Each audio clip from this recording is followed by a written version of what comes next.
Greg Sattler, thank you so much for being here at the LMC Media Studio for the Sound Shore Family Guide. It's lovely having you. Thank you for having me. Here representing the LMYL, Larchmont Mamaroneck Youth Lacrosse. Tell us a little bit about it. So we're a very community-based organization. There's 800 kids participating in the program from pre-K, 4-year-olds through 8th grade. We have a rec program which goes from pre-K to 6th grade, and then we have a travel program that starts in 3rd grade and that goes to 8th grade as well.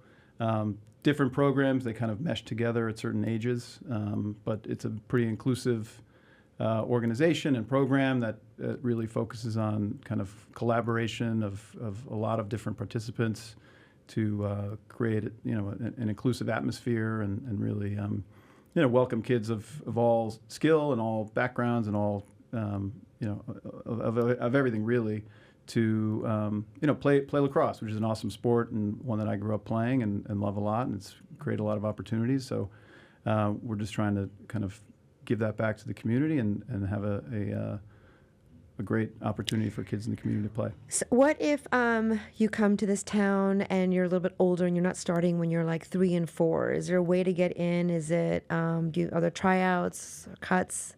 Yeah, so we have a rec program that goes to 6th grade. So those aren't travel teams at all. And in travel teams, there's a tryout, and it's a little more serious, more organized. The rec program is much more inclusive environment and allows for really anybody to play at whatever skill level they are, whether they've been playing for 2 years, 3 years, no years.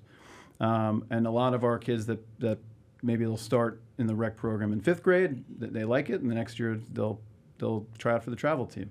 Or maybe they'll just play rec again, and that's fine as well.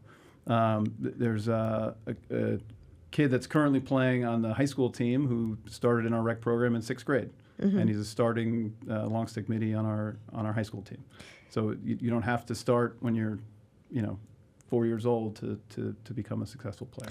In the middle school, they start playing in 7th and 8th grade, and they play modified sports. Are they allowed to do both? Are they allowed to play both? Yeah. So.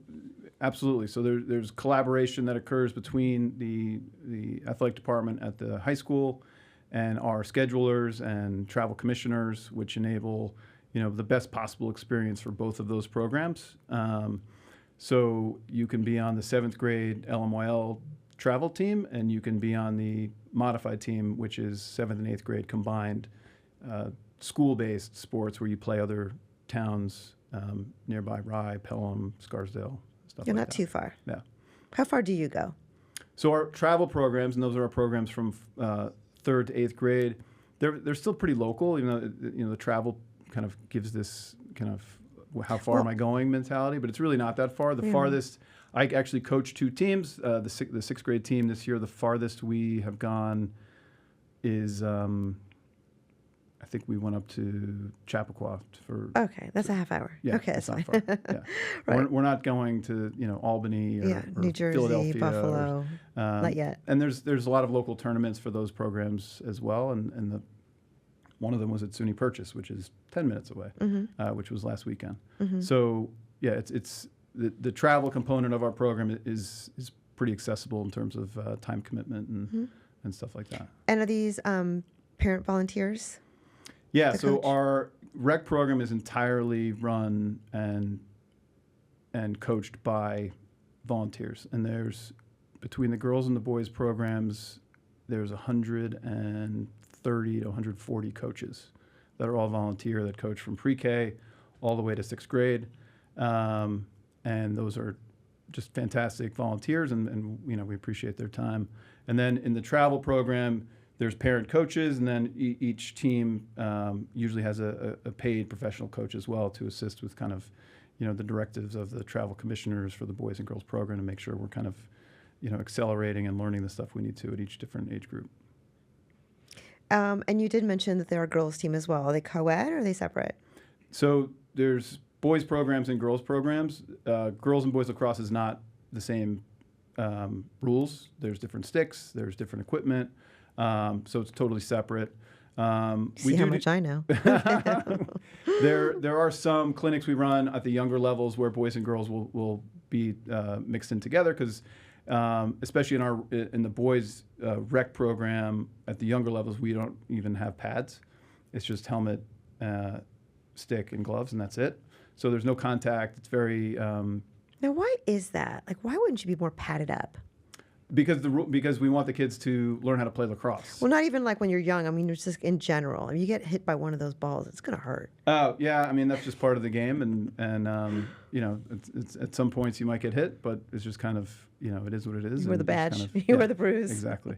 So the girls program is, you know, goes through the same levels, kindergarten through 8th grade, and the boys as well. It's kindergarten through 8th grade. Same number of coaches, same number of teams, same number of resources to both of those. There's, I think maybe the program is composed of 60% girls, 40% boys. So there's more girls than boys in the entirety of the program. Interesting. At different levels, there's more boys, and at different levels, there's more girls. But in the you know, the totality of it, it's more girls than boys.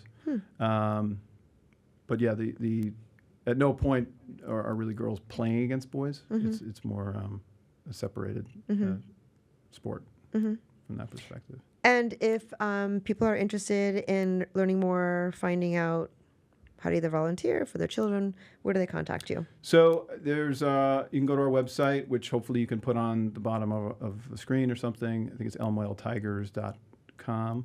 We have an Instagram page, and there's an email address on our webpage as well.